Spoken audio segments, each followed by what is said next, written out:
to talk about skipping, and particularly a jig. You know, this is a technique that you need to know how to do. You know, it's something that you're going to use a lot, especially if you're looking to fish a lot of tournaments. I mean, it really depends on your area, but almost anywhere in the country, there's going to be some time and some body of water where you're going to run into a skipping situation. You know, some are more common than others. For me, I skip a lot. We have a ton of docks and a lot of areas with trees or bushes that come down to the water, and the only way to get up under there is to skip. So it's pretty much one of the things that I figured out of necessity. I mean, it's really something you need to know how to do. There's a number of different baits you can do it with. You know, you can skip a worm, you can skip a frog, you can put a soft body frog on the back of a buzz bait and skip that. There's a whole ton of things you can skip. But the best skipping bait, in my opinion, is a jig. And I'm going to sort of talk about the jig I'm throwing right now and the rod and reel.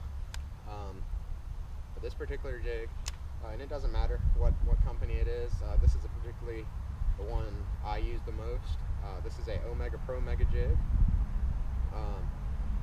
It's great for skipping because of the flat head here, and I got a Eco Lure Eco Beaver on the back, really sweet trailer on there, and it's flat, and that's what you want. It's no different than skipping a rock. You're not going to skip a rock with a bunch of dips and you know, big crest on it. You want a rock that's perfectly flat, and this is no different. This jig is flat and this trailer is flat. Also, another key thing when you're picking a jig is the trailer has to sit up close to the bait. If it sits way off, like if you had a brush hog that you threaded up on the back or something like that, it's not going to skip right, because that big trailer is going to catch water. You want it to glide across the water. With a big trailer, it's going to catch it and want to go down, and that's going to cause a backlash. Rod and reel wise, this is a 7-foot medium heavy Aaron's Edge Enigma rod. That's what I like. It's a 7-foot medium heavy mag bass. Use what you like. This is my personal preference for rods. I believe they're the best rods out there. They're the best I've used, but it's all up to you. Whatever you like and whatever you feel comfortable with. But a 7-foot medium heavy fast action is what you want. That's the best to skip with. It's got just enough tip, depending on the company. Now there's some companies like Duckett that a 7-foot medium heavy fast action is not good for skipping. It's way too limber. But you can throw something on like a you know, spinnerbait or something on one of their rods. You know, in that case you need to go up to a heavy. But you know, Enigma builds their rods a little stiff, and that's how I like them. If you want to ride with a lot of bend, that's fine. From you know, to begin skipping with, you want to ride with just enough tip to where it's easy to cast, but you know, but not too much to where you lose control of your bait. But the 7-foot medium heavy fast action is perfect for that on most times. Reel wise, I'm skipping the Shimano Citica. Everybody knows Shimano. For me, they're some of the best reels out there. But it's all up to what you like. You know, Daiwa Tatula is a great skipping reel. I used that for a long time. You know, it's just all up to you. Whatever you feel comfortable with. But I would say, you know, 7 2-to-1 reel, you can get away with a 6-3, but 7 is what I like. High quality reel. You don't want a cheap reel for this. I would say if you can swing it. Now I understand a lot of you can't, but if you can swing it, I would go to at least a $100 reel. Those are the reels that are going to have better braking systems and are going to skip a lot better. Line wise, to start, you know, learning how to skip, I would throw copolymer. The reason I say that is copolymer is a lot more supple than fluorocarbon. What I mean by that is it lays on the spool a lot easier, and it's not going to kink and it's not going to coil. That makes it cast a lot better. I personally skip fluorocarbon. I use Sunline Assassin, normally 20 pound is what I like, but to the beginning, 15 or 17 pound copolymer is what you want. There's a lot of good companies out there. Gamma makes some nice ones. Iserline is great stuff too. It's up to you, but 15 or 17 is what you want. But now I'm gonna talk about sort of the technique behind it. You know, and it's a big timing thing. It really is. When you roll through and when you begin to lift the rod. Lifting the rod, what that's gonna do, as you see when I come through here, lifting the rod allows it to skim. You know, if you don't lift the rod, the jig's gonna grab water too hard and it's not gonna go across the surface right. But when you bring up that rod, you see how smoothly it goes across the surface, and that's what you want. By lifting that rod, it's causing some upward force on that jig, and it rides a little bit higher, and that allows it to skip right across. You know, that's like I said, it's a big timing thing, and that's something you got to figure out. But it's basically, think of it as a swoosh, the form for it. You come through starting here, you know, this is the rod sitting right here. It comes through, comes down real low, and comes right back up. When you come up, that's getting that upward force on that jig and allowing it to skim across the surface. But you can't do it too early, because what that's going to do, if you do it too early, then the jig's not going to ever hit the water and get skipping. You know, it's just to come through, and we'll skip right across the surface. That's the key. And that's a timing thing, like I said, and you got to figure that out. And that comes from one thing and one thing only: practice. And that's what I'm talking about in this video.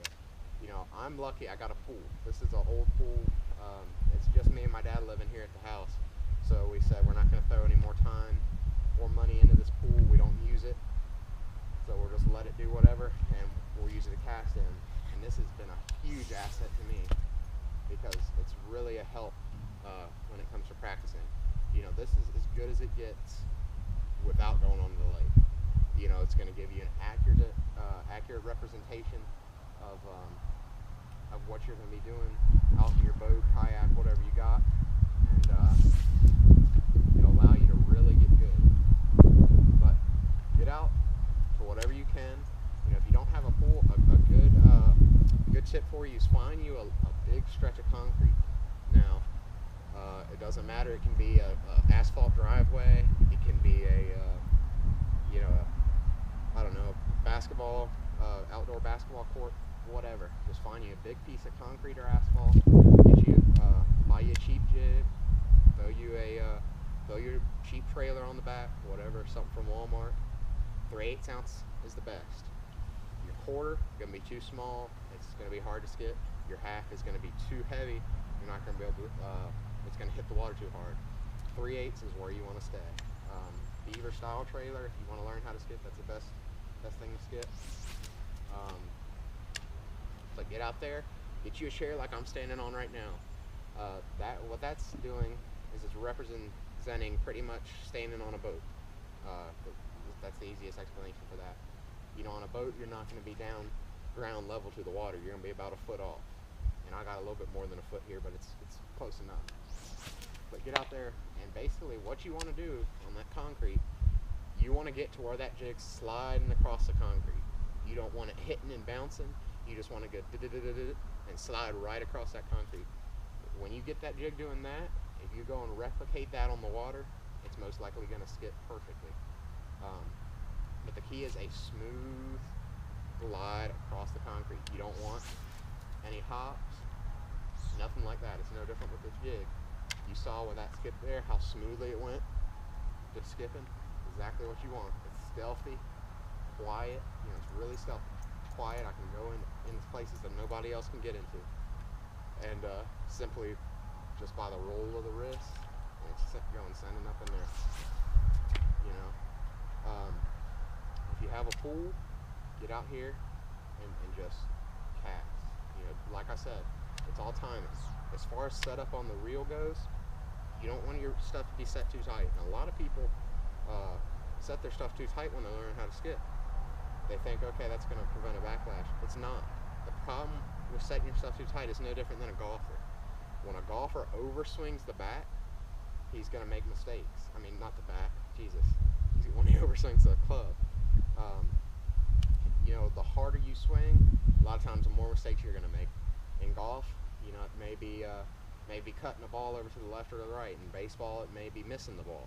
You know, it all depends. You just want to set your break to where you can make a nice smooth roll of the wrist, bring the rod up, and that jig will fly across the surface exactly what you want.